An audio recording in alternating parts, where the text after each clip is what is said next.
Já pararam para pensar que uma única palavra pode fazer toda a diferença entre acertar ou errar uma questão no Enem? Pois é, hoje a gente vai pegar um dos assuntos que mais dão medo, os verbos, e transformar ele na principal ferramenta para gabaritar essa prova.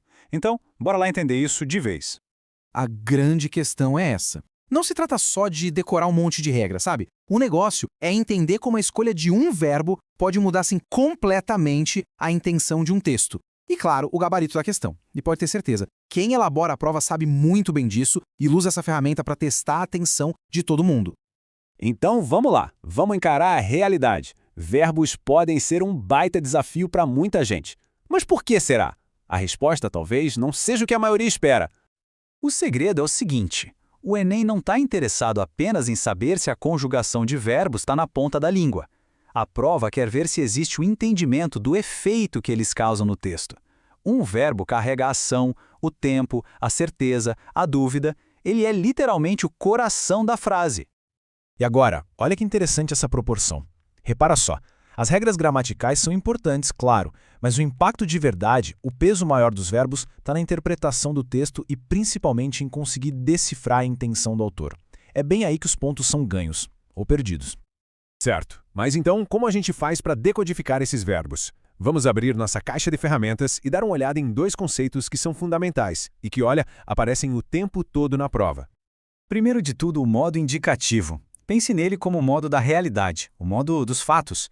Quando um autor usa o indicativo, ele está apresentando algo como um concreto, como uma certeza. É bem direto, bem objetivo. E aí, em total contraste, a gente tem o modo subjuntivo. Esse aqui já é o território da incerteza, do desejo, da hipótese. Se o indicativo é o chão firme, o subjuntivo é como se fosse a nuvem da possibilidade. E esse exemplo deixa tudo super claro. De um lado, ele vem. Ponto. É um fato, uma certeza. Isso é o modo indicativo. Agora, do outro lado, que ele venha. Percebe a diferença? Aqui é um desejo, uma esperança, não é uma garantia. É o modo subjuntivo. Essa pequena mudança de vem para venha altera todo o sentido. E é exatamente esse tipo de detalhe que o Enem adora explorar.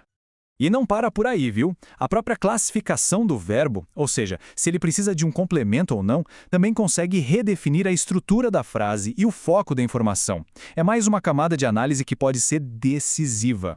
Bom, agora que a gente já tem as ferramentas, vamos ver como elas funcionam na prática. A gente vai ver como a escolha de um único verbo pode pintar um cenário de certeza, de sugestão ou até mesmo de desconfiança. Olha só esse primeiro exemplo. O verbo aqui é afirmou.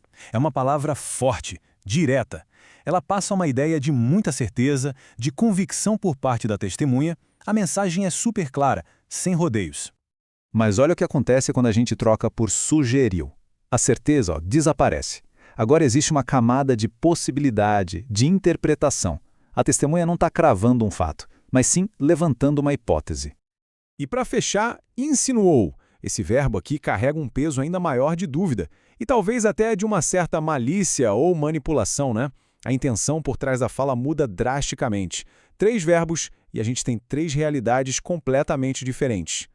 Então, o ponto principal é esse. O verbo não é só uma palavra que indica a ação. Ele funciona como o DNA da frase. Analisar o verbo é o que permite extrair a verdadeira intenção, o tom e a atitude de quem está escrevendo. Tudo bem, a teoria está entendida. Mas e na prática? Como é que isso aparece lá no dia da prova do Enem? Vamos dar uma olhada num exemplo. Imagina se deparar com um trecho como este num texto da prova. Aí o comando da questão pede para identificar o posicionamento do autor. Por onde começar a procurar a resposta? Exatamente, pelos verbos. O processo é bem simples e pode ser usado sempre. Primeiro, isole os verbos que são chave no trecho. Segundo, analise o modo e o tempo deles. Eles expressam certeza, dúvida, uma ação que já acabou. E terceiro, o mais importante, conecte essa análise diretamente com o que a questão está pedindo. E aqui que a mágica acontece. Quando a gente faz essa análise, a atitude do autor, se ele está sendo crítico, irônico ou se está neutro, simplesmente salta aos olhos. O verbo funciona como uma pista que o próprio texto dá de bandeja, levando direto para a alternativa correta. Certo. Agora que a gente já entendeu o porquê e o como, vamos falar um pouco sobre preparação. Como é que a gente transforma todo esse conhecimento em um hábito na hora de estudar? Bom, Aqui vão algumas dicas bem práticas. Mapas mentais são excelentes para visualizar as relações entre os tempos verbais. Usar aplicativos pode transformar a prática da conjugação em algo bem mais dinâmico. E claro, treinar especificamente aquelas famosas pegadinhas de concordância é fundamental para não cair em armadilhas bobas. E para a gente fechar, uma frase que resume tudo. O verbo lembra a gente de agir, e a melhor ação que se pode tomar agora é focar nos estudos de um jeito inteligente, usando essa estratégia que a gente viu hoje.